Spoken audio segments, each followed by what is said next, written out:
It's 7 p.m. Monday, January 29th, 2018. And I'd like to call this Planning Commission meeting work session to order. Could the clerk please read the roll? Mr. Badger. Here. Mr. Halter.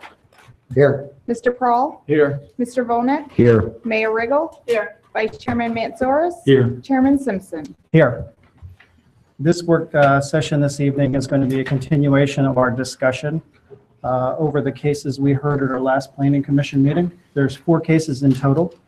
Case 2017-3115, 2017-3116, 2017-3117, and 2017-3108 regarding the Delmore Dwellings Corporation and their proposed changes to the property located on the corner of Firestone and Curtis Street.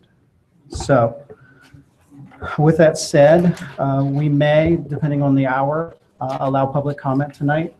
Hopefully you've all signed in. I think we've pulled the sign-in sheet, or we're going to be doing so shortly. So this is a formal discussion, and we won't open this to the public until after we're completed with our discussion. So just please remember this is a formal session and just kind of keep the tone down as we're discussing things. So in our packets, we received a list of questions we asked at the last session. So what I'm planning on doing is we'll kind of just go down through these questions, and please feel free, this is an open discussion, and we can just kind of discuss at liberty as we go through things. So the first item on the list of questions that Dave put together based on our feedback is regarding the addresses of the other Delmore dwellings within the city limits, as well as what are the floor plans of the proposed individual unit buildings and then the multi-unit ranch style building. So David, did you have an opportunity to get the images that we can put on the screen? Yes, Mr. Chairman, we did. Apologize for my voice tonight. No worries. So I may or may not be too much help in answering questions, but I have Lance here this evening as well. He's put the floor plans that we received. Those were in your packet, and they're up on the website. If anybody hasn't seen them and you want to see them, they were part of that packet. And then there was a list of other Delmore dwellings addresses in the city that was submitted by Jim as well. That was in your packets up on the website. I also think it would be appropriate at this time to ask the applicant if they're here this evening to step forward, and then just state your names and your address for the record.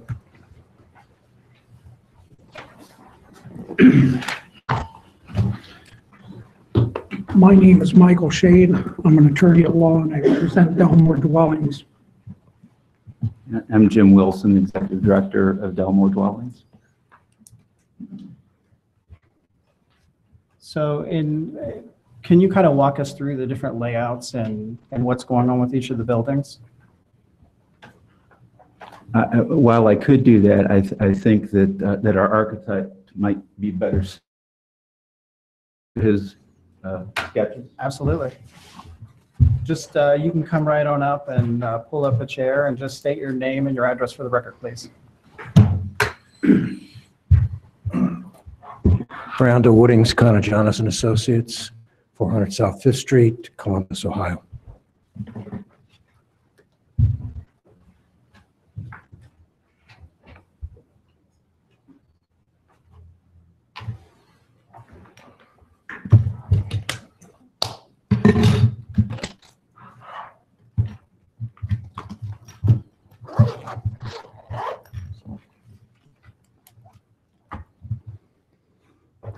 Dave, can you go to the site plan? Yes. Well, Lance has the controls. That one? Site plan. On the site plan. All right. Did we have a site plan with? It's on the. Keep paging down. There's one on. Okay. No. Go back to the PowerPoint. The count. And then pull that up full screen and just page down. Just keep paging down. You'll see it there. There's one with a little bit of color on it. I think it's a little easier to see. Keep going, keep going. Keep up there. Okay.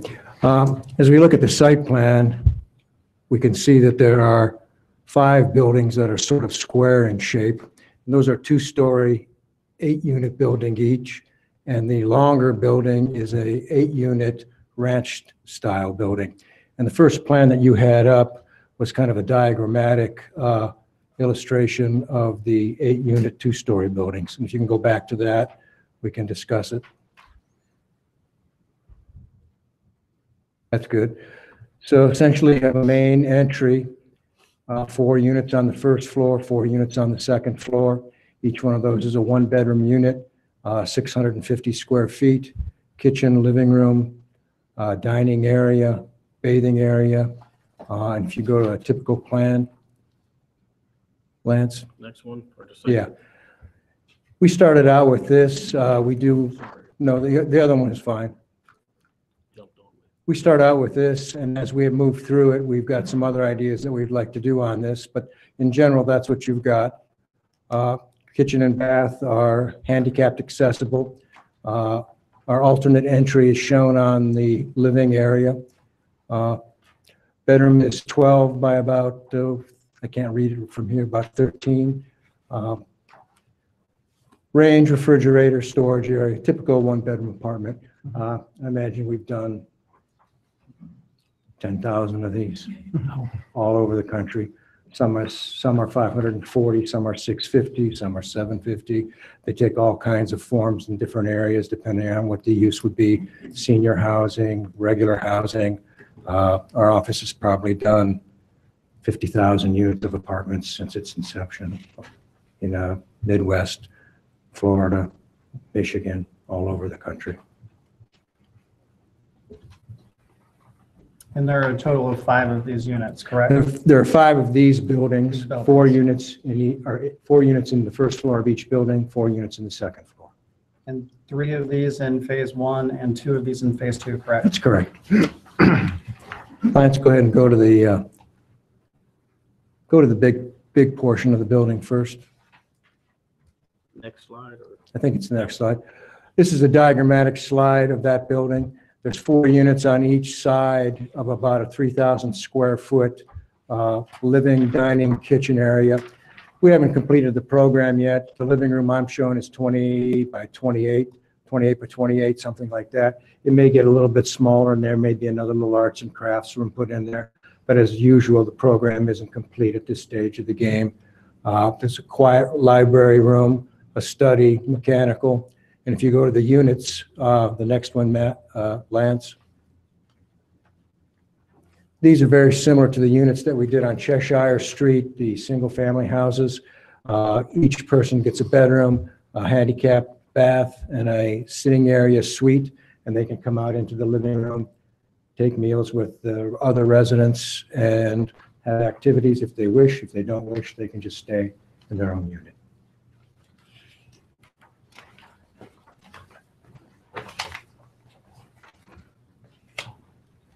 You talked about the units being handicap accessible. What about the 2-story units? How accessible will those be to? The first floor are accessible. The second floor are not accessible just as any townhouse might be, or another apartment unit that's a garden on a So second floor. that'll be up to the owners to, through the screening process, to Correct. determine who Correct. is eligible to. Correct. Okay. We would still make the bathrooms what we would consider to be accessible, so that those units could have people that would age in place in them.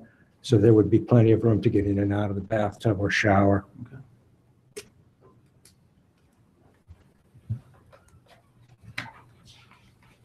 So the individual units in the buildings that have 8 units are 650 square foot per unit, Mhm. correct? Correct. What is the square footage of these particular spaces here? Those spaces are about 450 square feet, About 450. and they're the same type unit that's at Cheshire Street. Okay.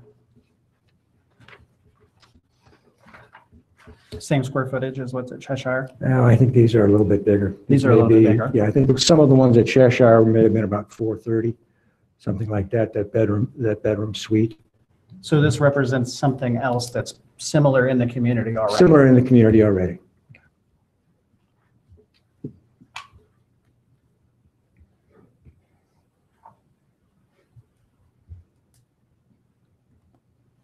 And then just for reference, Lance, could you go ahead and just put up the list of the properties?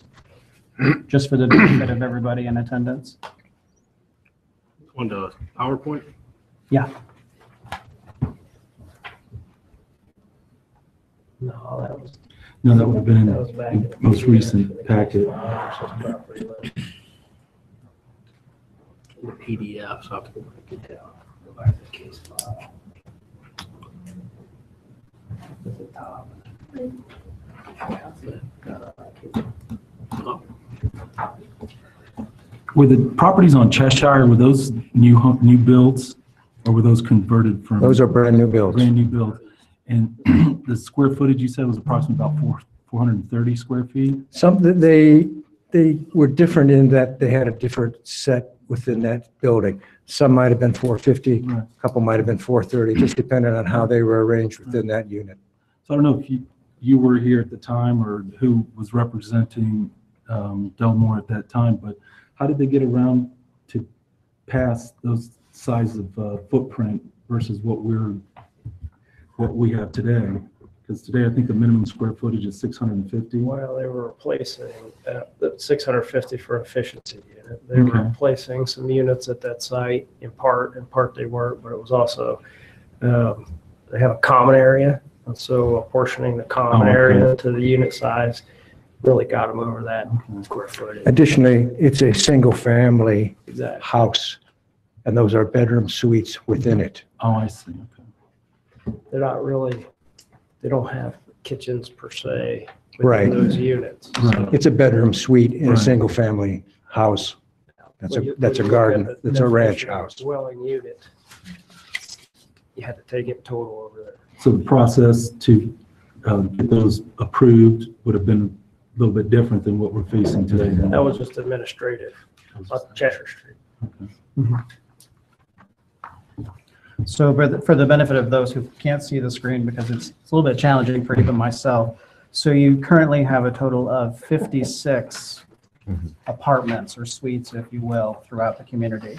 And it looks like that's divided up among maybe a dozen different residences per se, or addresses. Correct. It's a portfolio in general. It's comprised of some older single-family homes, many of which were purchased before my time in the very early 90s here. And many of those houses that were split up into 2 or 3 bedroom units back at a time when that was possible to do.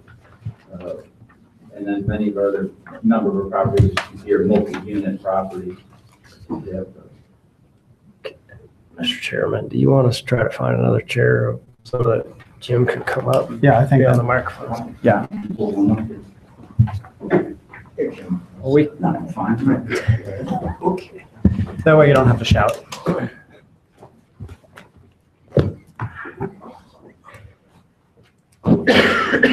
So it looks like your largest property within the community is about 18 units right now?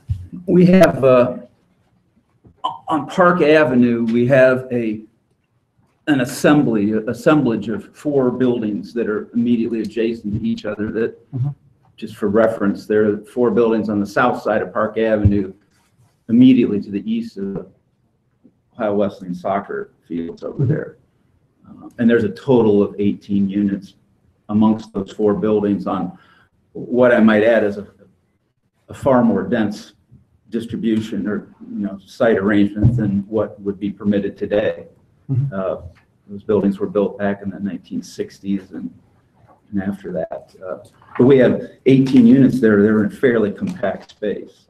And we have a staff person there that staffs that site. And then the next most populated area, I suppose, in terms of number of units would be out on Ravine Ridge Drive. We have 3 buildings out there that are all 2-bedroom townhouses, 4 units in each building for a total of 12 living units that are all on one site. Okay. On Park Avenue, what are the properties to this? I'm assuming that's the south, if this is looking correctly, to the south and east on Eaton and Noble? We don't have anything Eaton and Noble. We have, back in 2000, we did a small infill project on some lots on Ross and Ohio Street, very close to where you're talking Okay. about. And those were all, that was back at a time when we were doing some smaller infill projects. There aren't too many lots left like that in Delaware. Habitat has, picked up many of those. But those are all duplex buildings, and those units, incidentally, are about 630 square feet. All those single bedroom units, and have a floor plan very similar to the one that Randall just reviewed with you.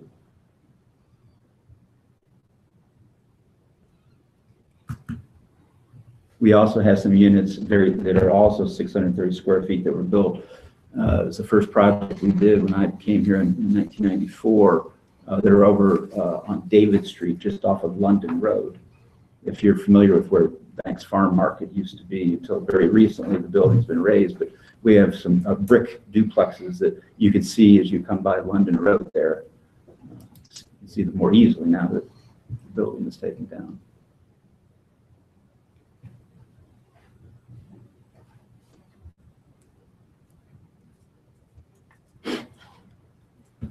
All right. Does the commission have any additional questions based on the floor plans? Or any more questions about the other properties that are operated currently? No, the only question I have, and I think it's going to come up later on anyway, but the person, you say the ranch home on this one, that's going to have a staff person in there Yes, 24/7. yes. We have one other site, the Cheshire Street site that we just built, that is also staffed by a single staff person 24/7. We've begun to do more of that type of housing because we've come to find that we give great thought to where residents are placed based on their functional ability. And some folks, we realize that in order to be successful in the community, they need to have more support. And so, whereas many of our folks live completely independently out in the community, other folks, we selectively want to place them somewhere where they can have support and be successful. And what will their duties be? I mean, what will they be taking care of their meds, their feeding, their in and out go egress? I mean, I'm just wondering. What do you think, Council? We're getting very close to the line. These individuals, in most instances, are not under guardianship. Mm-hmm. They are citizens just like everyone sitting in this room. Mm-hmm. And we are fast approaching on that question, whether or not and to what degree we have any right to inquire as to the supervision of those individuals as private citizens. The Fair Housing Act, as well as the Civil Rights Act,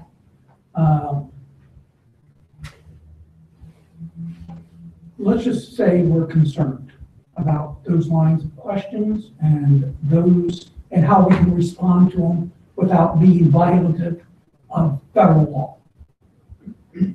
No, and I understand that, and I'm not asking you to do that. I'm just saying is that they must have certain duties that they are, and that's all I'm asking for. I'm asking for, there's a job description or something that these people aren't there just to be sitting around. I would offer to, I guess I respond to this extent that the staff there have the responsibility of seeing that the living quarters in the property are properly maintained.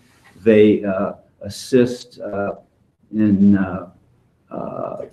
provisioning the groceries and the meals for the property. They assist, they're significantly involved in meal preparation.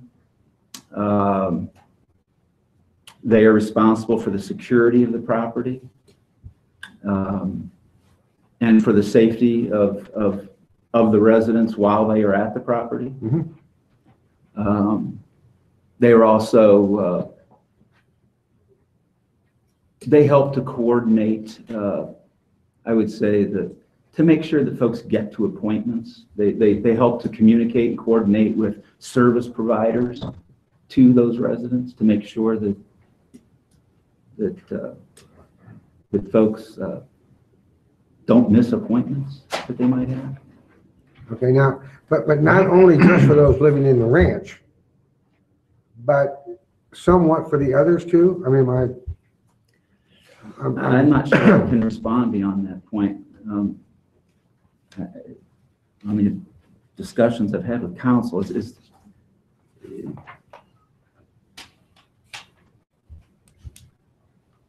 these folks are, as Mike said, they're. No, I'm once again, I get, now, don't get me wrong. I'm not, what I'm trying to find out is that we have a person who's living on site, okay? I'm taking for granted that their main job is residence in that ranch home, okay? Because they need the most care, let's say. Not nursing home, but they still need support. Yeah.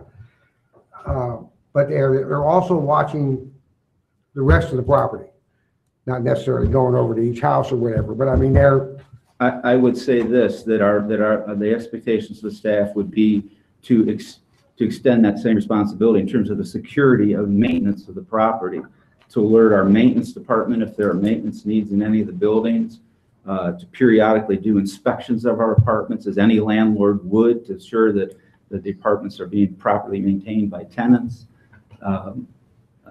They would be responsible for the security of the property at large, not simply the core building. And I think it would be safe to say that if any of these individuals in the individual units sought assistance or sought to question or needed help, these people would provide that assistance. that all I'm asking is, is what you just answered, okay? That's, I'm trying to get a feel for how these units are taken care of and looked out afterwards, and, because it's more than just how with many rental apartments where they're in charge of renting apartments, collecting rent. No, and our anticipation would be based on our actual experiences, is that the residents of those outlying buildings would be participating in activities that are going on in that central building. They may well be coming over there in the morning, for example, because they know that there's always going to be a pot of coffee and some bagels or something to come over and get their day started. Okay. They would not, there would be a great deal of interaction between these buildings and the staff and what's going on in the central building.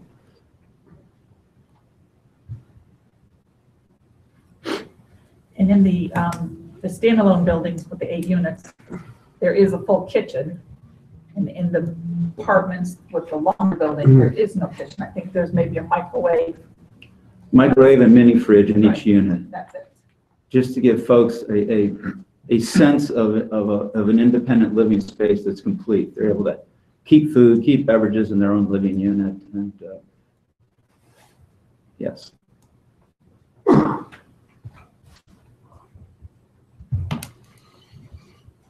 All right. Let's move on to the next item and discuss the density of the property a little bit. I know that was a concern that came up, I think, with the commission and with a lot of the community members. So, concerning density, David, I don't know if you can provide some technical support on how that's figured, just in a layman's kind of way. I don't have a full report ready for you tonight. I certainly can do that on the 7th. As I indicated in my remarks at the last meeting, one can calculate density in any number of ways. The basic way we do it here in Delaware is gross density of dwelling units per acre, as you know. So for what's proposed in the 2 phases, the gross density would be 13.2 dwelling units per acre. However, utilizing the planned mixed-use overlay zoning text, and given that the units only have 1 person in them, as my understanding at any rate, and given their size, They'd only have one person in them.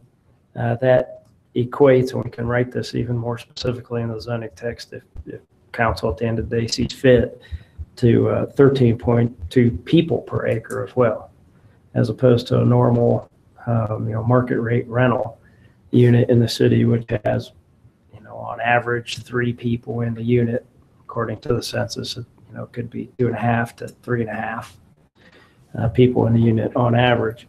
But the zoning code allows you to have up to 5 people unrelated by birth, marriage, and adoption.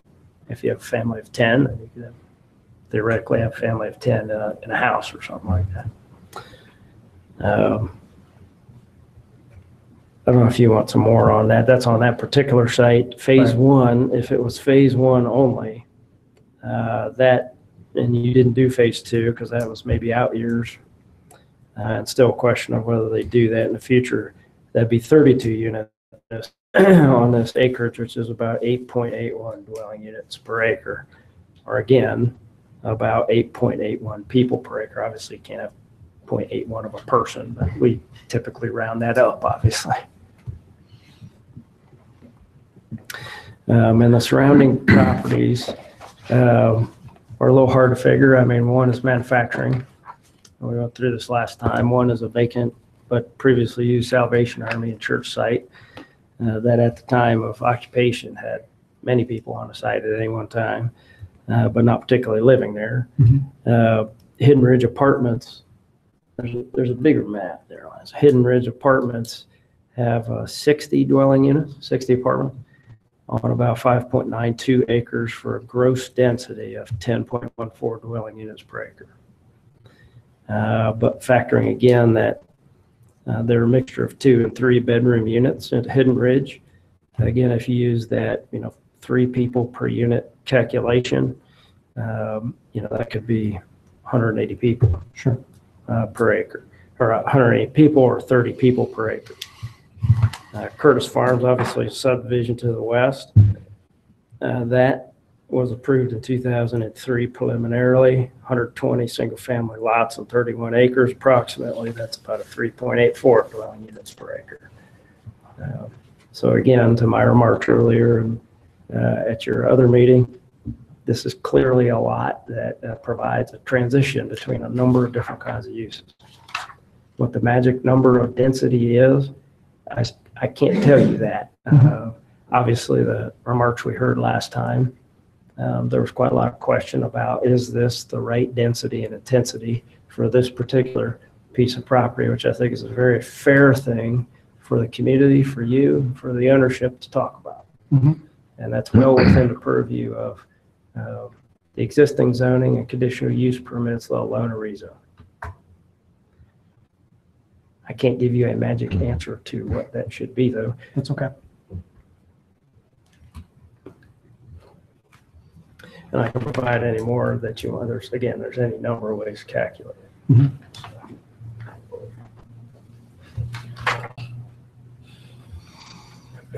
it.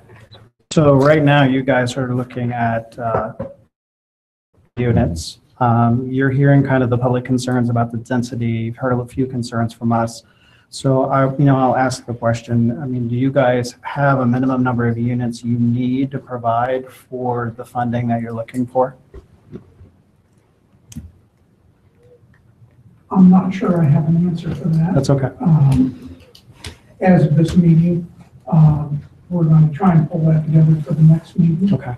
I would indicate that, one of the exercises that I do is very similar to what Dave did. If you look at the units next door, I came up with exactly the same numbers, and my range based on different numbers was the 150 to 180 people that could possibly occupy. And then what I also did was an overlay, and you have to understand I am not an architect. I defer to this gentleman as to laying out this land for possible other uses. But I took the exact footprint of the lots to the subdivision to the west of this property And in calculating that, allowing for roads, allowing for open space, and all the things that you normally require, I came up with about 11 units. If you go 3 to the acre, in houses, I'm talking about single-family houses, you would have 33 on this property. And we, good architect, might be able to trim that, meet all the requirements and stuff like that. May have to cut out some trees, may have to make some other adjustments, but could possibly increase that density even more. So, that what we would be talking about, if this were just like what is in the subdivision, that's how many people potentially could occupy based on averages, national averages. It'd be far more than that. If these are 4-bedroom homes, it could be significantly higher than that. But I like Dave. We're used to working with average numbers and working on the housing data across the country. And so that could change that number significantly. So Dave, would you characterize Hidden Ridge though as a bit more on the moderate side or even high side for density? It's been there a while, but I mean, as of, trying to take something for 2018, looking backward 20 years type of thing, but as of right now, would you consider that medium, moderate, high? And would that change if they came to us today? Well, as to your latter point, I can't answer whether council would change that. Right. What I would offer an answer to you is that 10.14 dwelling units per acre. We don't have a lot of multifamily that comes before us. We have a lot in the city, 5,000 some units in the city. So that's quite a lot. 10.14 dwelling units per acre is probably on the high side of our multifamily developments. Again, I do, from my analysis, and I expressed this last time, I'll reiterate it this time, the units matter, and the kind of units and the arrangement of the units matter. Hidden Ridge are 2 and 3 bedroom units. They're going to accommodate more people in those units. And so I think this is a unique use that we have to be careful about how we talk about the clientele in the units, to be sure. I raised that point last time. But because they're small units and they only accommodate one person on a people per acre basis, this is far less than what Hidden Ridge is. And at least phase 1 appears to me to be about the same people per acre density as, some of the adjacent western subdivisions. That's how I look at it, cold zoning people per acre way. Our zoning code doesn't call for people per acre in base codes, it calls for dwelling units per acre. But there's a reality of the proposal here to consider as well from my perspective. That's about the best answer I can give you. Okay. When I think density as well, though, I also look, take into effect, whatever green space may or may not be available. So on this, let's say that on a typical multifamily type units, what kind of green space percentage? Do we have a green space percentage as if it was a single development, at 25% or 20% type of thing for green space, or in this case, I'd say usable green space? Now, again, it really depends what kind of zoning district we're in and the age of the development. Again, I wish I had a magic bullet answer for you. That's black and white, but we're in the world of zoning and it's a shade of gray. What I can tell you is that typically we would go between 5 and 20% plus of open space, which could be a pond, could include pond space, but also sort of active recreational space, maybe a neighborhood park or that sort of thing. And it really depends on what zoning district we're talking about what the minimum is requirement for open space. It would go from between 5 and 20%, depending on what you're talking about. I could tell you that the wood preserve alone in this case is about 1/3 of the acreage of this site, maybe just slightly less than that. of the entire site, and that's the 150 foot by 300 and some feet, give or take, on the west property line. That equals a little bit, about an acre or so of the ground. That's 3.6 acres or so here. That's pretty significant. We don't have too many developments, particularly multifamily, that are a third of the land in that. And there's more open space to that on this site. Obviously, there's a lot of room around the buildings and that sort of thing. Randall may have a calculation at hand for that. I don't. We can certainly get that answer for you. At the same time, and following up on that is, at least on the preliminary site plan, I don't see like a little gazebo area or little sitting areas or something along those lines. If you're going to have residents there, typically we're looking for, residents are going to be outside. They're going to look for something to do on their property type of thing, whether it's benches or gazebos or, walking paths, so on and so forth. And I didn't really catch any of that. There's 2 porches on the ranch building that are set up right now. And on the second floor of each of and the first floor on each of the 8-unit buildings, there's going to be places that will be outside seating areas for the people, more or less like a porch, but not particularly a gazebo or a focal point where they would go to, but just someplace they could go outside and sit.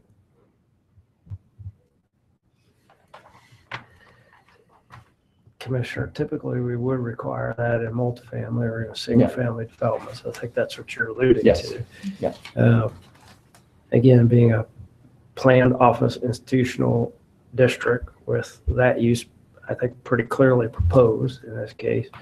I think, what I heard at the last meeting is that these units and the people that occupy them are fairly inward looking into their units, and they sort of form a community, for lack of a better term.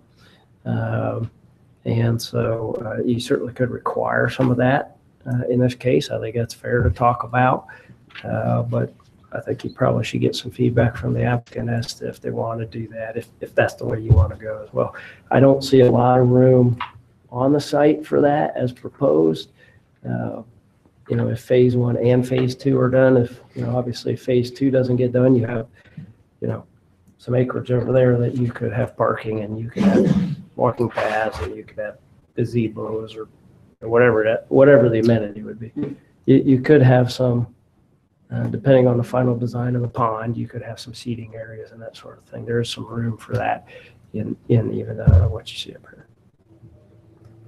We have found through years of developing these living environments for folks what draws participation and interest from our residents and what doesn't. And clearly, our instruction as we would move through a design process would be to create some patio areas, particularly with a grill for cookouts and seating areas. Our residents do like to be able to get together on a Saturday or something and have a cookout. We do quite a bit of that actually over our residences on Park Avenue. We also would really like to be able, ideally, to have an area for some gardening opportunities.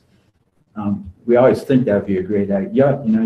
It's a question, you can lead a horse to water, but you can't get them to weed the garden. I don't know. But we do look for those opportunities. One of the other features that we would want built into this property somewhere is a covered area with bike racks. A lot of our residents they don't have cars, and quite a few of them actually get around town on bikes. And so we like to have, they can't keep their bikes up in their apartments, so we like to have a sheltered bike rack area for that. They play some cornhole too. Everybody loves cornhole. Yeah. At least at preliminary, was there a reason for not, having dedicated green space that's active use? Or is it just, this is just a normal footprint that you're using, or the normal, like a layout type of thing? And it doesn't have to be, gazebo type of thing. I just throw that out there as we've seen these in other multifamily unit type of things where there's specific dedicated space. I think, again, the question becomes on some of the limitations of the individual participants. their abilities, would direct that. I think, again, after 27 years, Delmore Dwellings has grown to know its constituents, and has, provided those things that they think that they really look for. They may want to go to games and observe. They may not feel comfortable a lot of times in participating. I'm not trying to prejudge, but, Sure. They, As long as I know it was already a conscious effort on the preliminary, at least, to not have those. they might like to walk into the woods area, and may get a great deal of joy out of that versus, participating in flag football or. Dean, we hadn't gotten to that point at the preliminary design stage. We've talked about what we were going to do on the final development. At this point, we wanted to make sure that that west property line and the tree preserve was maximized out. Okay. Because it's got a lot of trees that are in good shape, and we didn't want to go in, like we do with many tree preserves, start putting in walks and Right. ruining the root system of trees that were really good. So that we've got a tree survey right now, and it's on some of the documentation that you have. And I would say, while we were doing it, there were some places between the two-story buildings where we could screen out and have some places for outdoor areas for cooking and privacy. We just haven't, we felt we would get to that at the final development plan.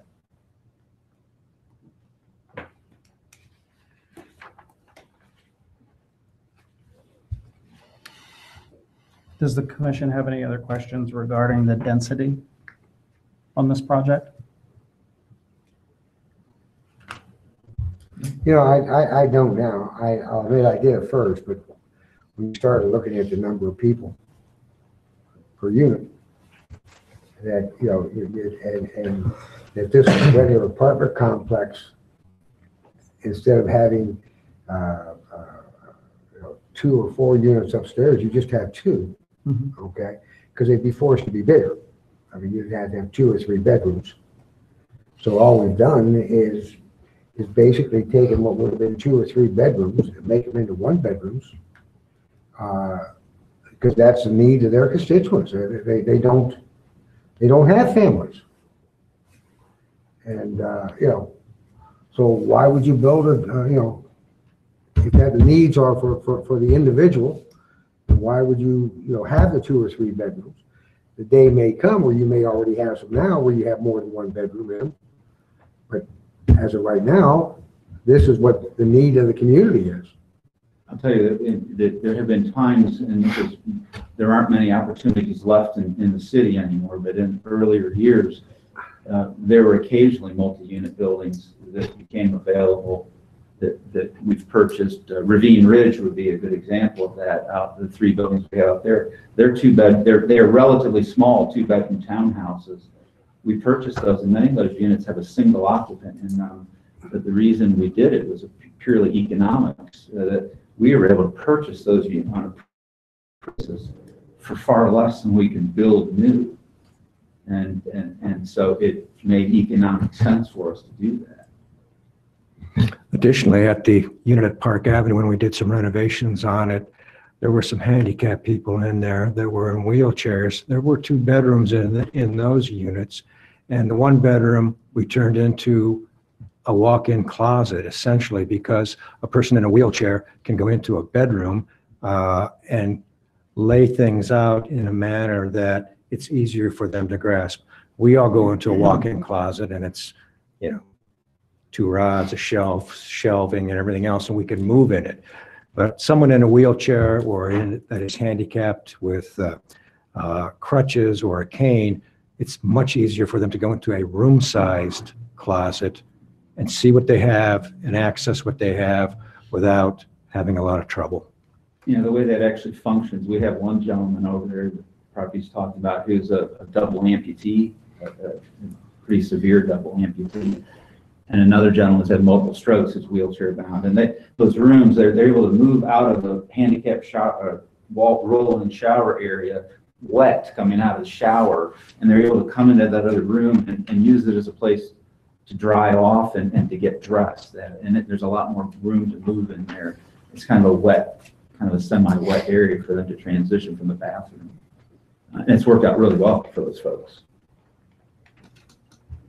Those are 1960 era buildings over there that we renovated, put more money into improving those buildings than any profit-motivated individual would have.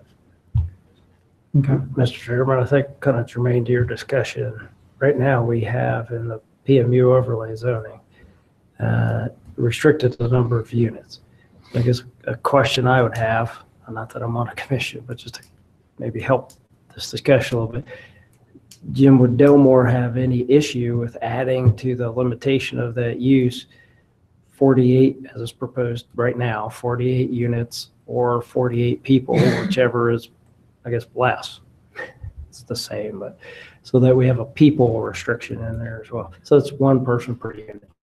I'm not sure functionally how, as you have these proposed, you get more than one person in one of these units. I think at first blush, I would want to say yes to that because fully 95% of our apartments are occupied by a single individual. We have a very small number of families, and we have several couples. But I think my problem I get into in answering that question is that we have to deal with fair housing laws, and I'm not sure how we get around denying a couple the right to occupy a one-bedroom apartment. I hear you. I just throw that out as something that you may not have an answer tonight. I would say in practice, that's probably what's going to happen with all these units, but I'm not sure how I guarantee that contractually. There's a building code minimum square footage per unit as well, so and that's far less, but I calculate it differently again. But I'm not a building code expert, but we have one on staff, obviously, so we can talk to you. But I think the combination of the square footage you have here, if the square footage of your units gets bigger, I think that question, to your point, may be a little bit different. Yeah, I mean, I guess we certainly would be willing because we have plenty of other two-bedroom units out there in the community, as I alluded to, or that we've acquired. We don't build two bedrooms. All we build is single bedroom. But if there was a way to do that would not run contrary to applicable laws, we might well be willing to do that. I mean, just to bring it back down to the case in front of you right now. You know, it's just not individual couples. If you had the situation where one member of the couple had significant more difficulties or disabilities, but this couple also happened to be married.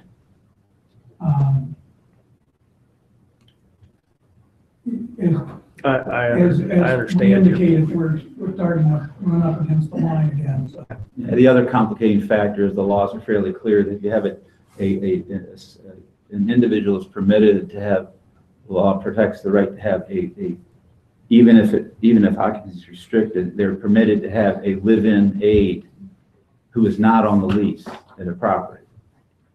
The law is fairly clear about that. Sure. The same as senior citizen clients. Right. Which is what you can have typically think about. You can have a live-in aide that is off lease, but effectively an occupant of that apartment, and the law protects the right to do that.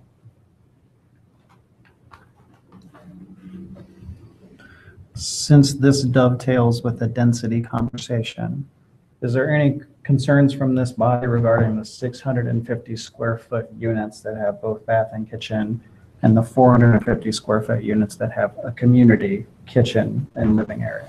Is there any concern about the size of the spaces? Not at this time. Okay.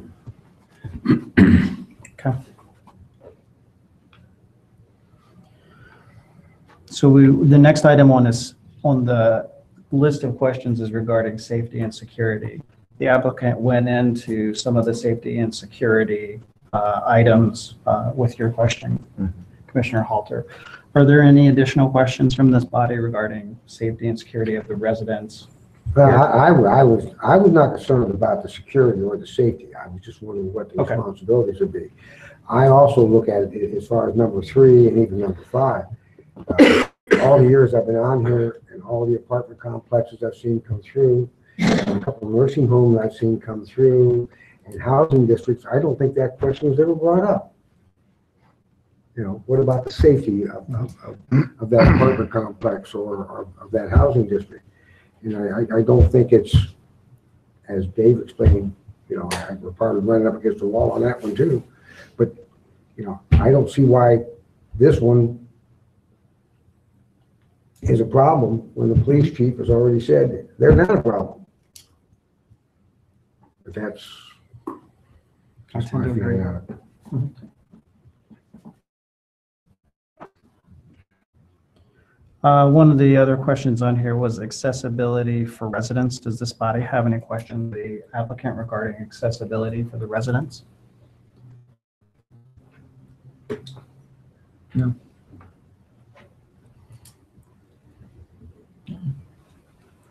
So the next item on here is in terms of the comprehensive plan, and I'm jumping around a little bit just so you guys are aware. Trying to fit it in where it seems to make sense to the discussion. So regarding the comprehensive plan, so one of the cases that is part of this discussion is a change to the comp plan. Does anybody on this body have any concerns or questions about the change to the comprehensive plan? Of course, I always have to say. That's okay. Okay. That's why we're here. I mean, I do. That's why we're here. And I've been consistent on that. Okay? Because once again, I know that we just recommend changes. But as Dave explained to us, and council's the ones that change them.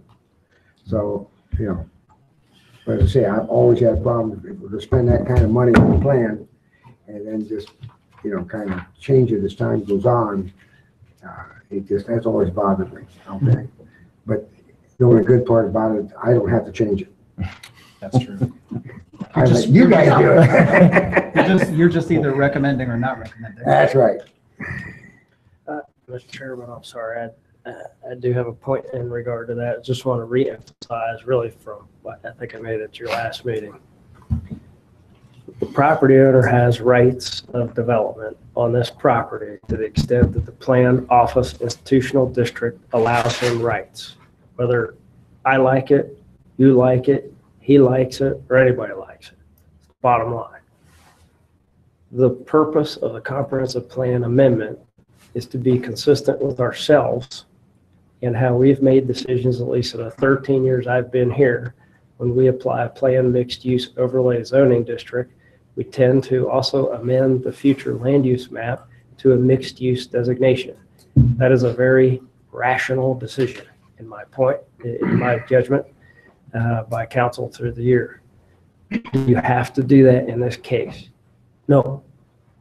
If you want to not deal with the entire issue of the comprehensive plan in this case, you could simply pass the zoning amendment, the conditional use permit, and the development plan and leave the future land use map as medium density single family. It will have no effect. There would still be the zoning in place under the PMU and the development plan. Layered on top of this, as you know, we're trying to start, if I can ever get my voice back and feel better, the comprehensive plan rewrite for the community for hopefully the next 10 or 20 years. And we're in 18 or 24 months, we will have some version of a new future land use map as well, which may involve this property. It will involve this property, will involve all city property. And that'd be another opportunity to look at it again. It's not part of this case, but just, we know it, but they may not know it as the citizens. That is a way that you might be able to proceed. It doesn't have the effect whether you change it or don't change it on really the detail of the proposal, the zoning, and the development plan that's before you, though. Does that make sense? Mm-hmm. Yeah, absolutely.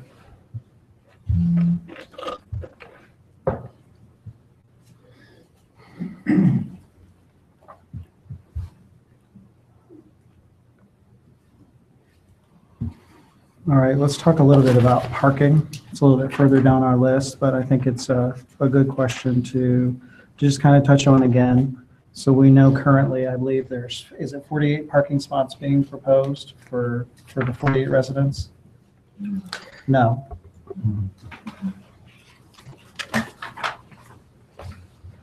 Don't remember that number off the top of my head. Yeah, it's the same. Correct. One spot per unit. One spot per unit, so that'd be 48. And there's 25 more spaces we talked about last time that could be accommodated on the site plan. They're not on this version of the site plan. Right. But I showed you last time where they could fill in on the drive aisles and that sort of thing. I don't think the applicant nor we as staff think that that's necessarily ideal. Could it be done? Yes, it could be done. And that would give you a total of 73 spaces. Somebody check my math. Yep. Is that close enough? Yep. Says the engineer. Tell me if I'm wrong. That's right. And correct me if I'm wrong, but we've made this, we've done this in the past, right? So at 73 potential spaces, that would still be a reduction of the 2 spaces per unit of about 24% from code. That'd be a total of 96 spaces they need for 2 per dwelling unit. Gotcha. Again, these dwelling units are small and tend to have one person. To me, the cleanest would be if you can restrict it to units or people. I think that's a question that sort of solves itself. An option could be, however, if you needed more space, to simply not do phase 2. It seems to me that's the obvious solution in this case, which gives you, I don't know, 2/3 of an acre, something like that, on which you could easily accommodate. I think on paper, 90, well, at that point, you would need 64 spaces total. Right.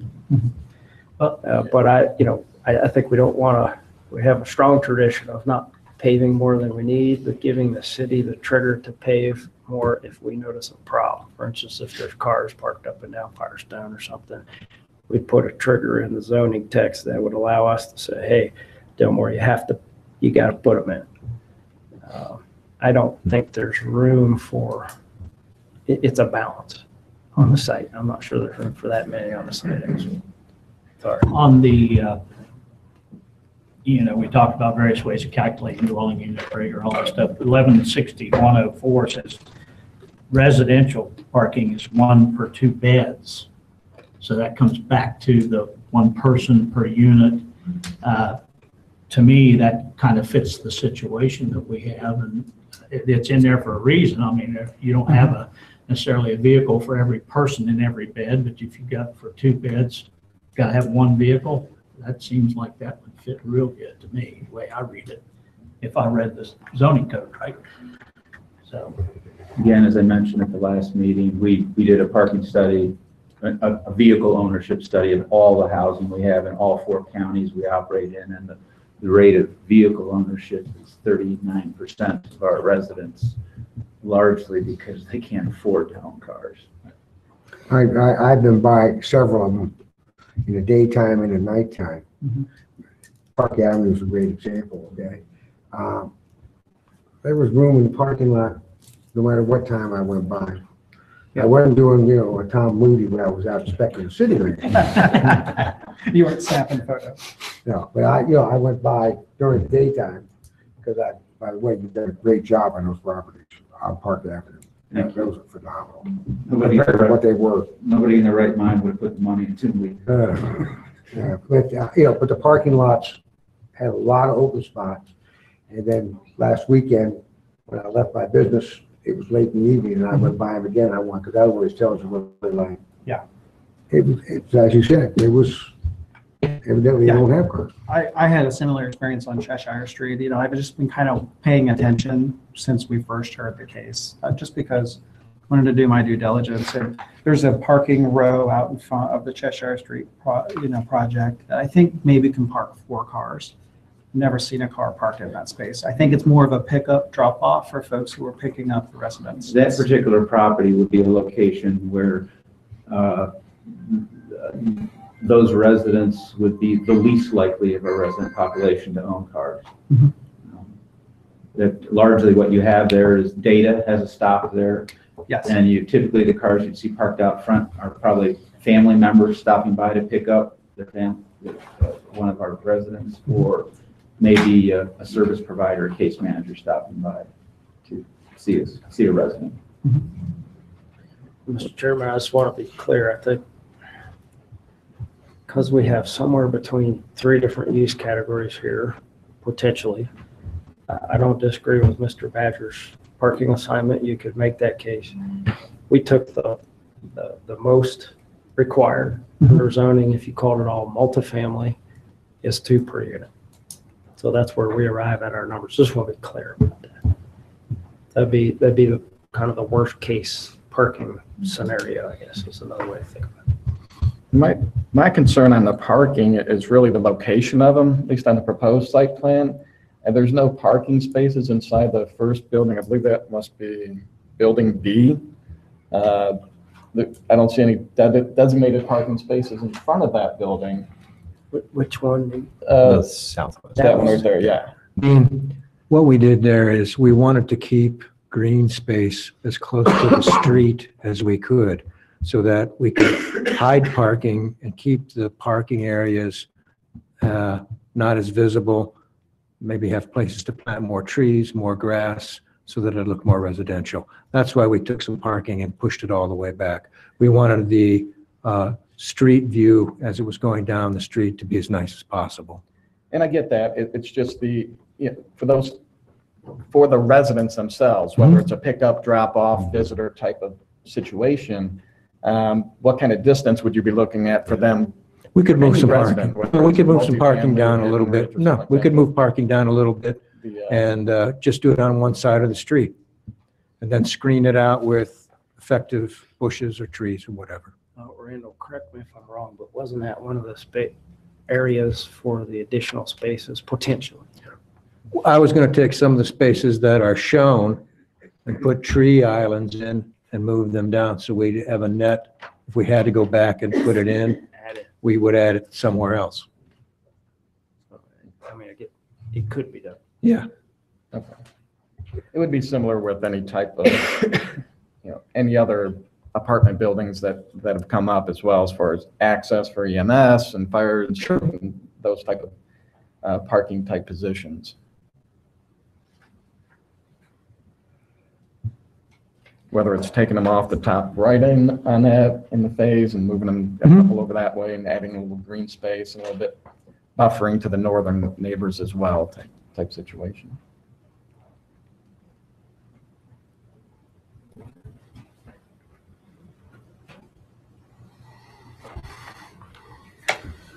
All right. Any other questions about parking? I think I'm good. Okay.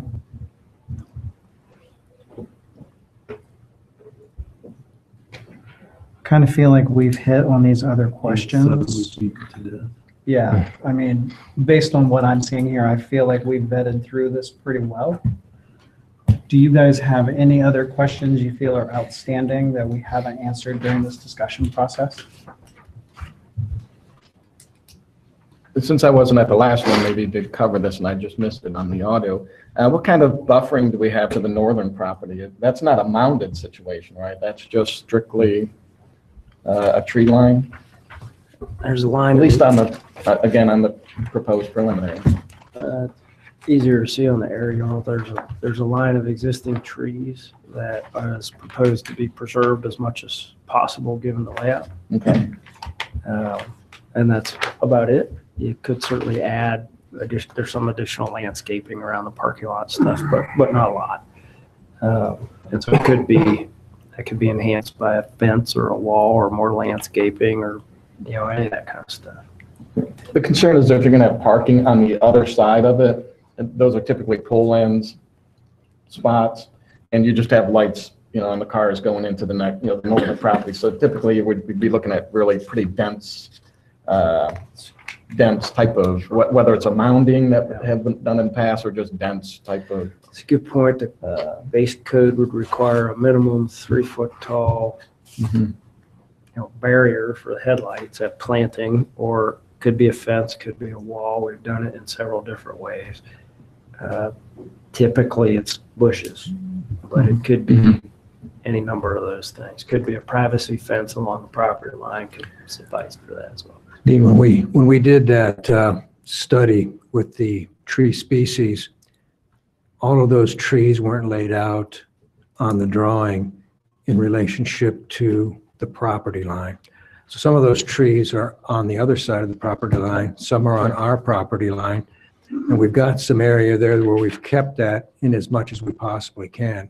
And as we go to final development, we're going to locate all of those trees, and then where we need to add additional bushes to meet the code and to meet landscaping issues, we will. Okay.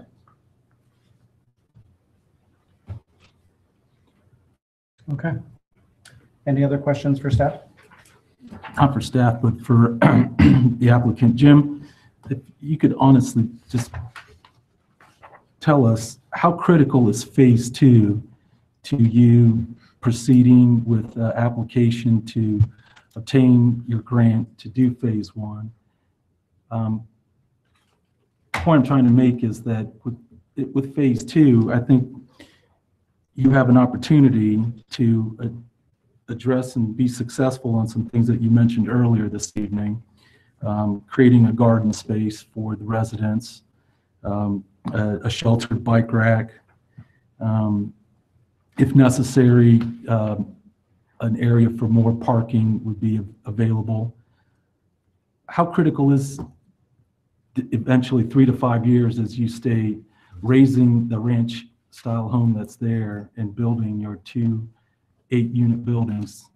How critical is that to success of this project? We are planning the first 32 units to be tax credit financed. It is not going to be feasible to drop below that level for phase 1 in terms of just the whole financing program for that program. The economies of scale just don't work.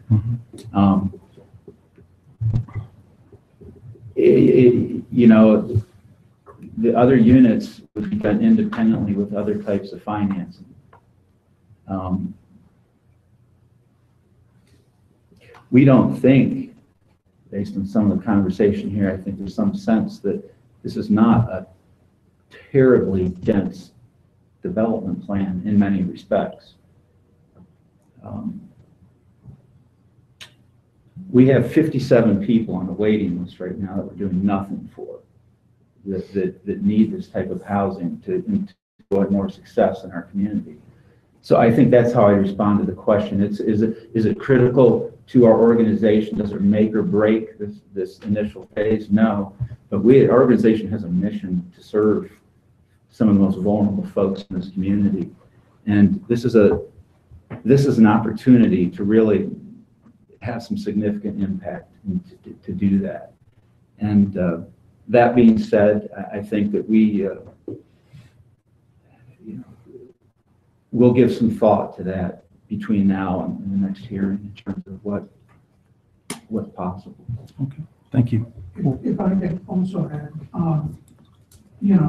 where some people read books for leisure, I study development. And I think that I don't know what the true answer is because I've read 2 different articles in the last 2 weeks. One talked about that we're the 10th fastest growing county in the United States. Then I heard that we were the 14th fastest growing county in the United States. And then I read an article over the weekend that said that they took the top 25 counties in the United States that you'd like to live. Delaware County was on that list. So, as in all segments of population, we can take the numbers and you're gonna get certain mixes and a certain number of certain faiths, so you're gonna, all those things kind of run their course. But also with that comes people that need services. And one of those things is that, as Jim has pointed out, 57 people waiting and no place to go. That puts a burden on their families, that puts a burden on society, that puts, so I think that, I don't think that there's going to be less of a demand. I think there's probably going to be more of a demand as we move forward as a community. And I'm not just talking about the city of Delaware, I'm talking about all of Delaware County. I guess I would also offer, in terms of the density issue, I guess is really what we're getting at here, is that over on Park Avenue, the four buildings I alluded to, at 241, 243, and 245, we have 17 living units there, plus one unit that was converted to a staff and community room for those apartments over there. And while we're talking about more units here, the density over there on Park Avenue between those four buildings is it's magnitudes higher than this. And we've been doing that over there for a long time now. And it is a great community of folks over there that look out for each other, that have the support they need, and they enjoy their lives in the community. And I knew who owned those apartments at 241 and 243 before we bought them in 2000. And I can tell you with complete certainty that those apartments posed a far greater burden to city services here, to the police department, than they have since we acquired those buildings. The crime statistics we have here show that, fully, we get reports from the police department, fully, 95% or higher of the calls to our properties are medically related. We simply don't have crime occurring at our properties in anything close to what it's occurring in the general population in this community.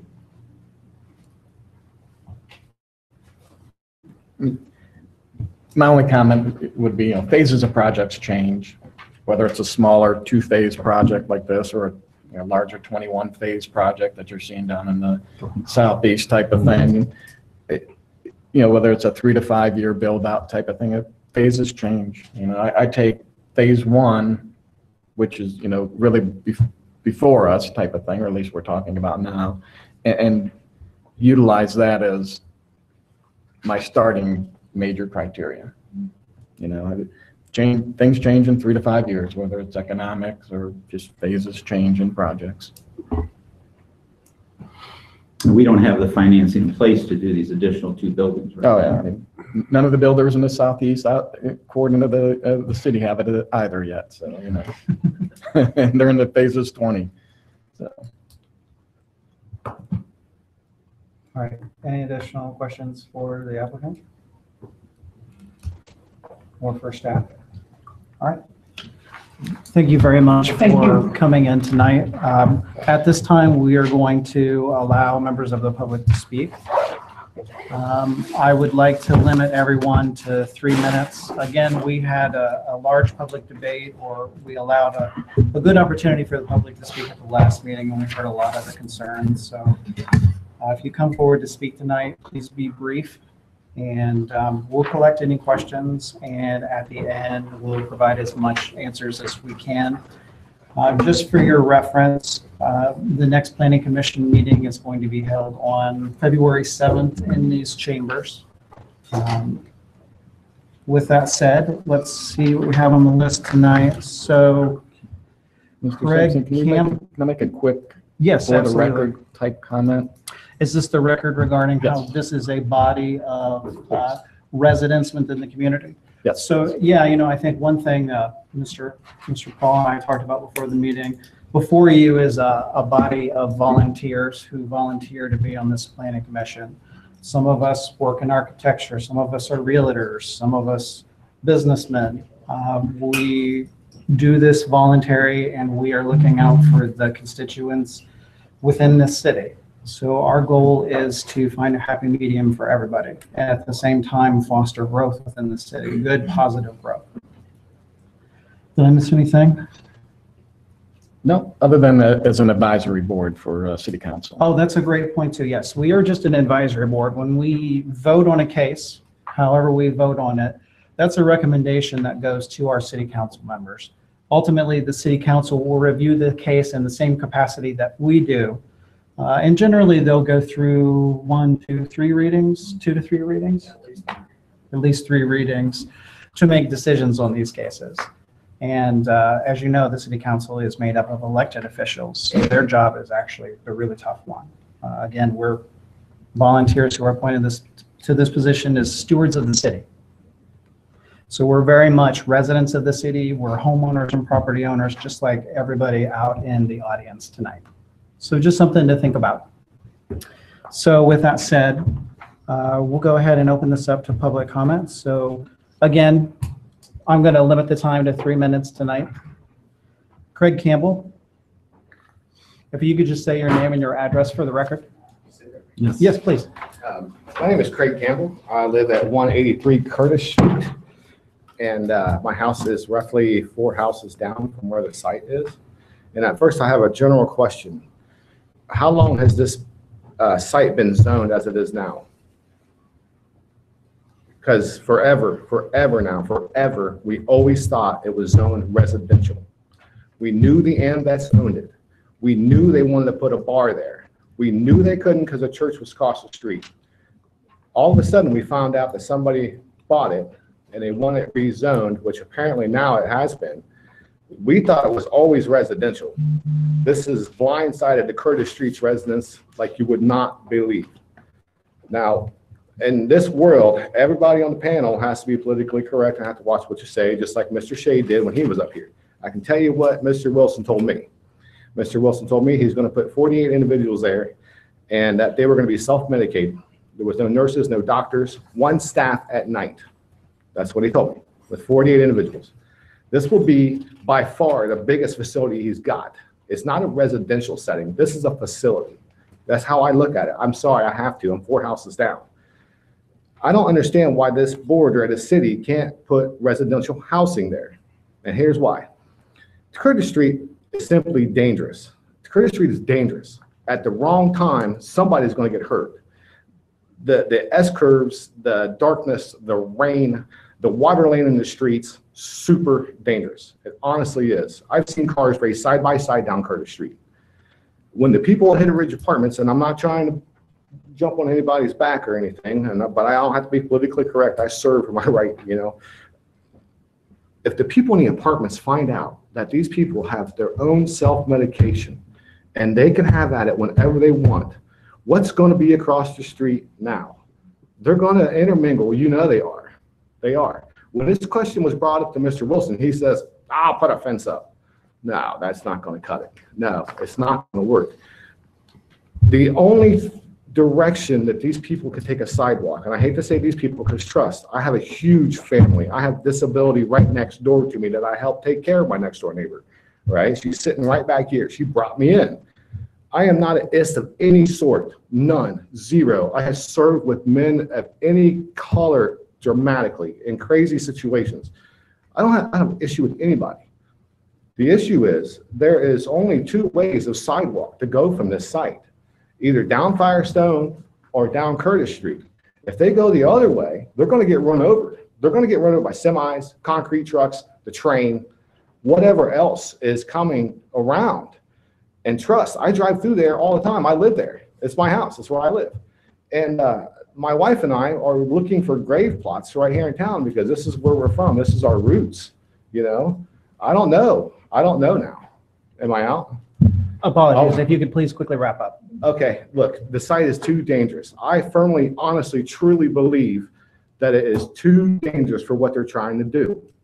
If you're not correct in your manner when you approach Curtis Street and that intersection, and you really, really watch what you're doing, some kid delivering pizza is going to run you over because when they come across them tracks, buddy, they are 4 barrels wide open. Okay, thank you. Thank you. Tim Trimble, please state your name and your address for the record, please. My name is Tim Trimble. I live at 189 Curtis Street. A couple quick questions. My first one is, assuming this gets approved, when do they start breaking ground? What we're going to do is collect the questions and we'll try to answer them at the end. We find that's more effective. Oh, okay. The second one is, I see that there's a pond that's being proposed. Now, I suppose many of you might realize, if you've been around long enough, flooding has been a major problem throughout the history of Curtis Street. Even still today, backyards, the sewer systems, I can personally attest to it in my basement of my own home, groundwater. Have they looked at, if there's this pond going to be on there, what kind of protections are we going to have that we're not going to have that same kind of problem in the future? I don't know if anyone's even thought of that, but I certainly am worried about that. Plus, and we can't apparently talk about it, also kind of concerned about what type of residents, what we're looking at here, I guess, what kind of screening's happening. The paper said severely emotional and mental disabilities. I don't know where to go with that, except for that's really concerning when there's a school nearby, there's kids running around every day, you see some tragedy, and I just don't want it to happen in our community. Thank you. Thank you.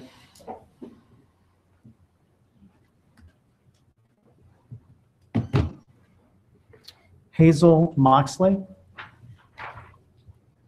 If you could please come up to the front and just please state your name and your address for the record.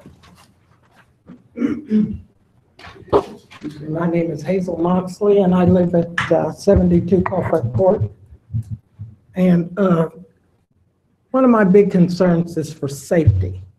And one of the gentlemen brought it up early. Of course, it's something that I thought about. They say these people are not these people. I've been these people all my life. They don't think anything of it. If they're not going to be supervised, I have concerns for not only my well-being. I have grandchildren. There are young children in the neighborhood and apartments. If they're not going to be supervised 24/7, I have a problem with that. And then I also have a problem with the gentleman talking about other apartments he had. I lived at 257 Park Avenue for, 15 years.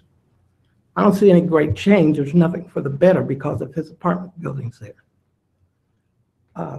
Excuse me. Sorry, I'm losing my voice.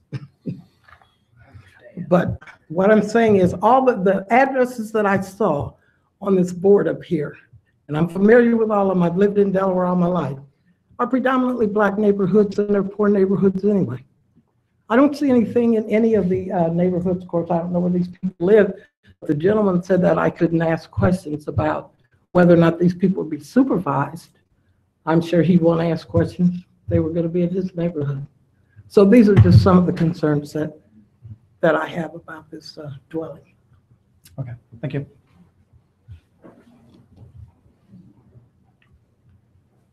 Arlene Lala? Lala. Hi. If you could please state your name and your address for the record. My name is Arlene Latta, and I live at 185 Bartlett. And my son, he's 49, he's one of these people on the waiting list. Now, I don't know anything about Curtis Street or whatever. I've only been here in the area 4 years. But I know a lot of people are afraid when they hear people with disabilities, whether physical or mental. But they're people just like you and I, only they haven't had the luck or the draw like other people do. And my son, all he basically wants, he's very nice, he's a very nice boy, not loud or anything, and all he wants is a place where he can live after I die, because his dad just died a couple of years ago. So then where does he go? On the street under a bridge because he has nowhere to go? And that's my main worry. So I just don't know if this plan doesn't go through, but I know that it's a very urgent need in this community. Where I lived before, it wasn't a problem, but I'm here. So I came, lived with my other son when my son's dad died, so, and that's all I want to say. So Thank I you. hope it goes through rather than, worry about trees and parking and this and that. Build more units, that's all I can say. Thank you. Anna Willow. If you could just please step up to the microphone and state your name and address for the record.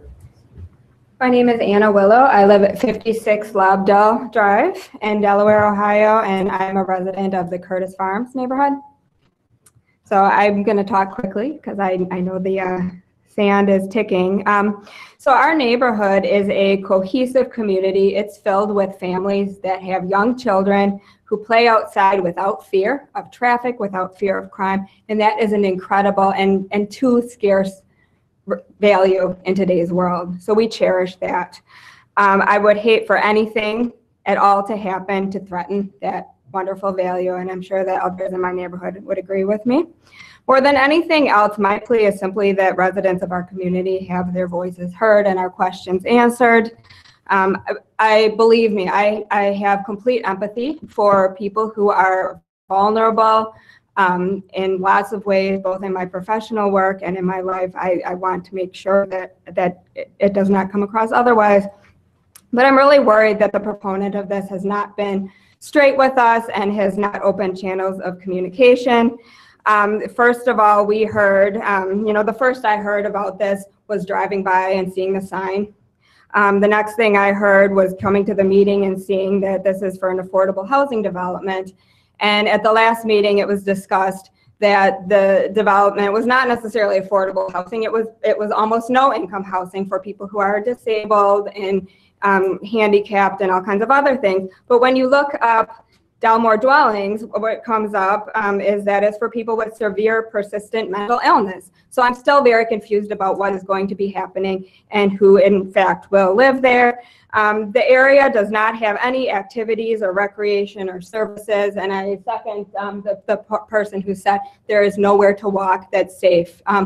Either you're walking up Curtis Street or you're walking into, towards Curtis Farms and the subdivision down there.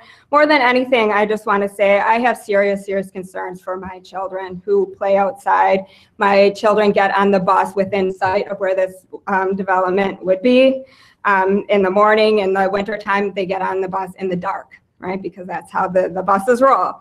And so, I know that all people are different. I'm sure that the vast majority of residents of a development like this would cause no problem and truly want a place to live. But I have concerns. My husband has worked with people who were had severe persistent mental illness as part of a work program, and has had some very serious concerns about what happened when a certain person would forget to take their medicine for a day.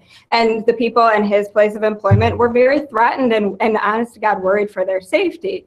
I also lived in a neighborhood in the past in another state where there was a young man who had a severe persistent mental illness. I know I'm done. Who would ride around. I will wrap up. Who would ride around on his bike and shout obscenities. We hoped that he would never cause anyone any harm, but guess what happened?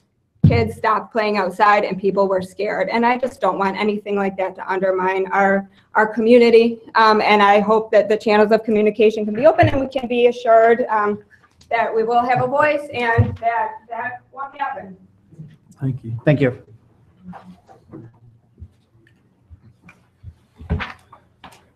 All right, so that concludes the public comment based on our sign-in sheet. So let's circle back and go through some of the questions that the public brought up this evening.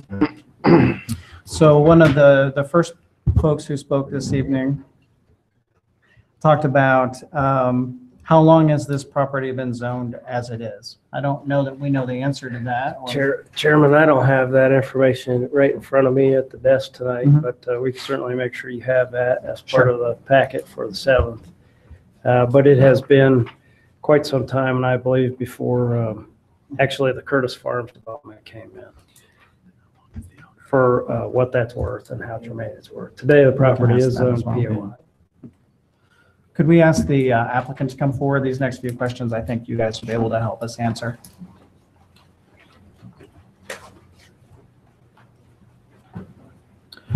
I think one of the questions that was asked was how long have you owned the property? Since summer of 2016. Summer of 16? Yeah.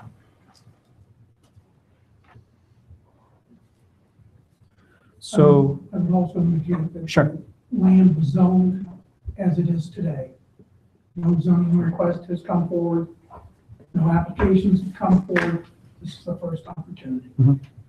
Thank you for that clarification. Another question was, depending on how things progress, what is your anticipated ground break date for phase one? If everything goes according to plan and best case scenario. Spring next year. Okay. I'm sorry, I didn't hear that.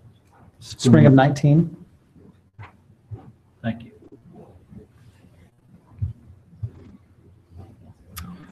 Another question that came up was the staffing of the facility. I thought that you mentioned there'd be one person there 24 hours a day.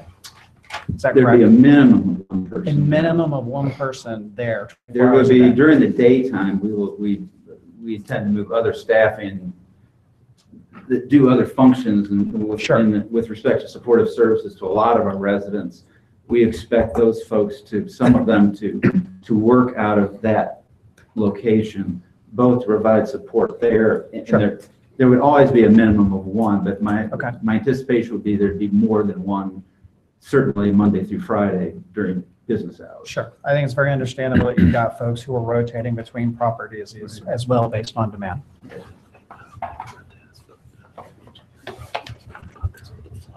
Yeah, this really isn't a question for the app regarding the pond and the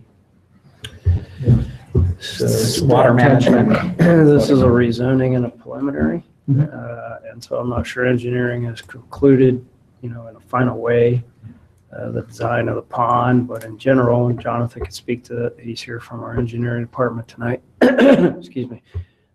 But in general terms, the amount of water that this would generate in terms of runoff would have to be handled in the proposed pond and released at a rate and an amount commensurate with the way that the property sits today. That's standard stormwater. Additionally, today we have to deal with water quality so that the water actually, as it's coming off the site today, will be a little bit dirtier than the water in a controlled pond situation where you can have some water quality adaptations put in as well. But I'm not sure we know exactly the extent of the gentleman's remarks, at least in my notes, were flooding and ponding issues, especially related to his basement. Within the area, I'm not sure whether he lived in Curtis Farms or not, but in the area. Yeah, I live I live on Curtis Street, diagonal. On Curtis Street. Oh, Mr. Flagg's house. Oh, Mr. Flay, okay. Right across the street where I live. So, Jonathan, I don't know if you want. Yeah, Dave, you summarized it pretty well. The purpose of the stormwater pond is to handle the stormwater on their site. And as Dave mentioned, at a minimum, they cannot release that stormwater, whether it be to the storm sewer or an open channel or something, any faster than what it happens now. As a matter of fact, we do have stipulations that they actually decrease that even further. So after the project is developed, as it goes through engineering design, it will actually produce less stormwater runoff than it does now. So these types of projects slightly improve runoff from that site, obviously not any street-related things that's in the public right-of-way or adjacent sites, but just their site. So I think to answer the gentleman's question, it's not this property owner or project's job to solve what it sounds like maybe some flooding or water issues. No, ours is solved. In the area. It be unsolved. Right. So what he's saying is what they're proposing, it won't make it any necessarily any better or necessarily any worse in the area. They'd have to account for their stormwater. Which is the requirement by code. And actually our city code requires a little bit extra. Let's see on your list. They talked about her needing more units and then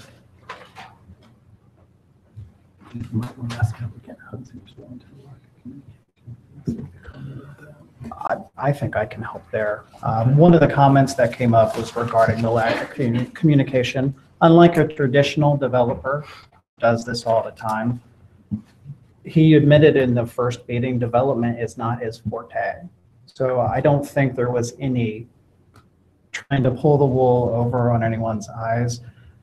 You know, I know since then, there's been, I think, a meeting scheduled with the community to kind of discuss some of these issues, but I don't believe that the lack of notice was anything other than the fact that development is not his first job. I mean, most developers, they do this all the time. They understand, you know, get the community together beforehand. These guys are just trying to get a problem solved, and that problem is providing affordable housing to folks who need it. Tim, did you want to mention? I'd like to house? offer some, I guess, supplemental comment.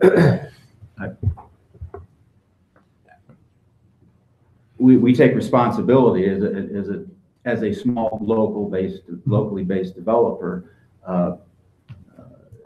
you know, and we place a great value on the presence we have in the neighborhoods in terms of development and ongoing occupancy of housing. But what we did prior to the first hearing, of course, were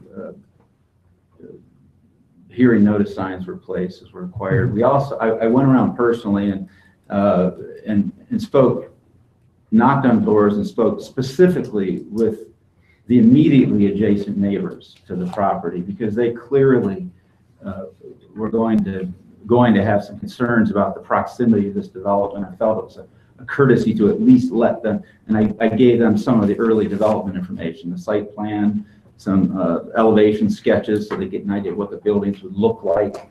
We talked a bit, introduced them to our organization, our mission, what this project, what the function of it was going to be. And since that time, since the last hearing, since the first hearing, I've actually invested a fair amount of time in dialogue with the president of the Homeowners Association, Sarah Lester, who spoke at the last meeting. And she and her husband, Rich, and I think it was, excuse me, I think it was last Thursday, maybe it was, last week. The three of us spent in excess of 3.5 hours with me driving the three of us around to a number of properties in the city, both so that they could see the properties and the condition with which we maintain our properties, as well as actually to meet some of our residents. I mean, some of our residents were gracious enough to agree to let me bring these strangers, and they were welcomed into their homes, and the residents, the whole purpose of that was to be able to firsthand get an understanding, I guess, of who we house and what their challenges are and what these folks are like.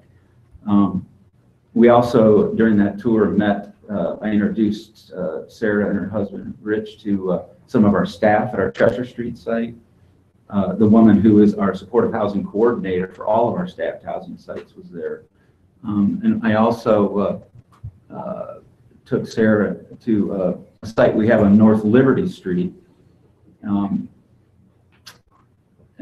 introduced her to a neighbor, a lady who's been an immediate next door neighbor to one of our properties for over 25 years.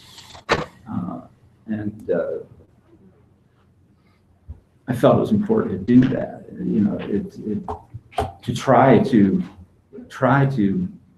make an attempt to get a little bit more familiarity, a little bit more of a comfort level with what our organization's about and what our track record is in the community.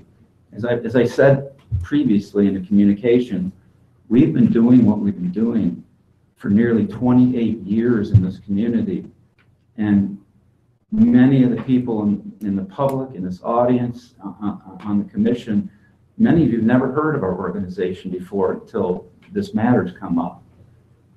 You don't know who we were, you didn't know what we do, but we've been doing it in Delaware for almost 28 years. And what I'm suggesting, I've come to the conclusion that it may not be possible for me to find the kind of information to change minds about or feelings about this project.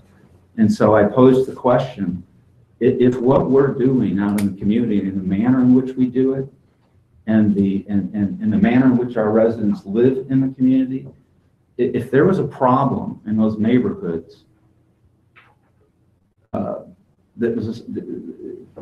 surely in 28 years, neighbors would have, the council's phones would, the city council members' phones would have been ringing. There would have been phone calls to city. The police department would have been critically looking at what we do, and that we would have been in the paper, on the front page of the paper, given the controversy that would be there. And the simple truth of the matter is, we haven't been in the newspaper since 2000, 17 years. And people don't know what we do, and that's because folks are just out there living. They're living with some challenges in their lives, but they're just out there living in the community like the rest of us. There's no more I can say. Can I ask you one quick question? Yeah. You said that you visited some of the immediately houses around there, and some heads in the back start shaking. Did you visit 3 houses, the ones right around you? We visited the ones that were, we only have one home, one residence that's immediately proximate, we share a boundary with. I visited all the homes where notice was required, where the folks would have received a notice about the hearing.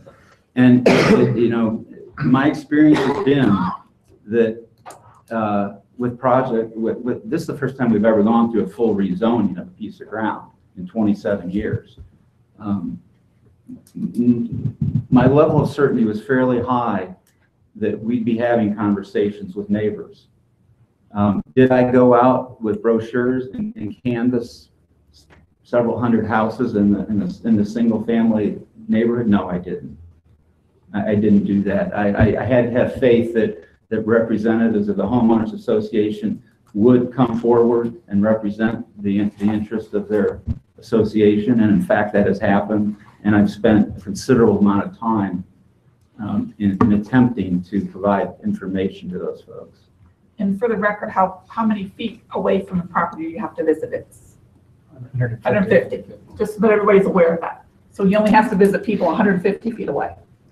I mean, I'm hopeful by this point that Sarah, that the homeowners association president, has shared her impressions as well as information from the considerable amount of time that she invested with me.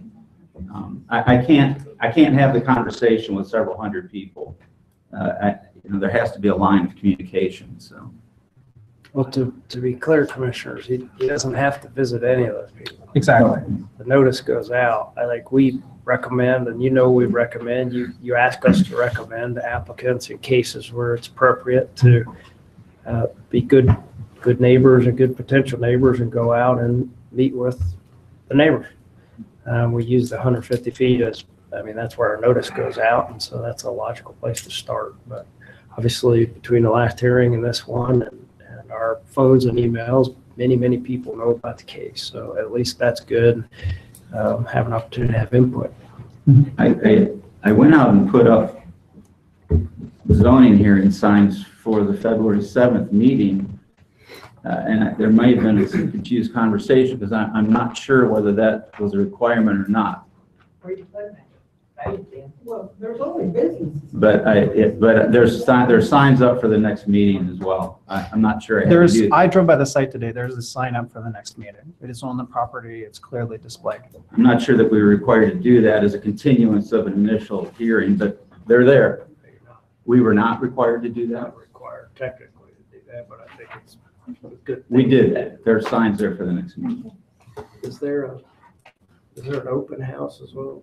Jim, are you still attending? One of the things that Sarah and I discussed was the possibility of jointly hosting a meeting on what would be next Sunday, I guess, at the Andrews House, February 4th, 3 days prior to the hearing, at the Andrews House in Delaware, which is a nice gathering place for community functions.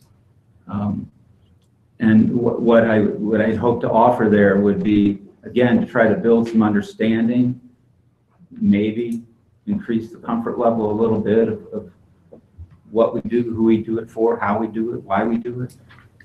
We were going to have some folks there that have a lot of experience in doing community education around mental health issues. We had also invited, because public safety seems to be a predominant concern as well. That concern is not necessarily borne out in the data, but I understand the concern. But I actually have a meeting tomorrow with the chief of police, asking that either he or a qualified representative of the police department attend that meeting to address the public safety issue in terms of, is our organization's presence in this community doing what we do? Does that improve or worsen public safety in the community? Or does it have no observable effect one way or the other? There's plenty of track record here to make that judgment. We've been doing what we've been doing for 27 years. So I believe that the police department ought to have enough history with us to be able to make a judgment about that. Is there a confirmed date? Are you still planning, or is there a confirmed date and time for this? I'm going to have to get, I'm relying on Sarah to distribute the invitation through her email or social networking contacts with the homeowners association. I don't really have the ability to do that, so I'm relying on her to do that. And we'll have to. We haven't spoken since we went out on our tour, so we'll have to see whether there's interest in doing it. We're certainly prepared to do it. Any more questions for staff or the applicant this evening? No. I just thank everybody for giving us all the information they've given us. Yeah, I appreciate everybody being available tonight to get together and talk through this. I know that there were some questions we raised at the last commission meeting, and I think we've come away with a lot of answers, maybe a couple of additional questions, but I think we are in a better position as a body based on conversation tonight. All we would ask that as you digest this, even people in the audience, if there are other questions surface, if they get them to Mr. Upland or Lance and get them to us, we will attempt to provide any additional answers, be they architectural in nature, be they funding in nature, be they, all the concerns that they voiced. Okay. Well, I want to thank the applicant for making yourselves available tonight as well. And I'd also like to thank members of the public for coming out and taking part in the discussion. It's a good discussion tonight. Thank you very much. And assuming there are no more questions. I have one, sir. The next meeting, do we get one? Do we want to speak up these? That's up to this body. Okay. So I have more. I mean, Well, you'll have to wait. I listen very well. Sure. Okay. Sure. All right. We're adjourned.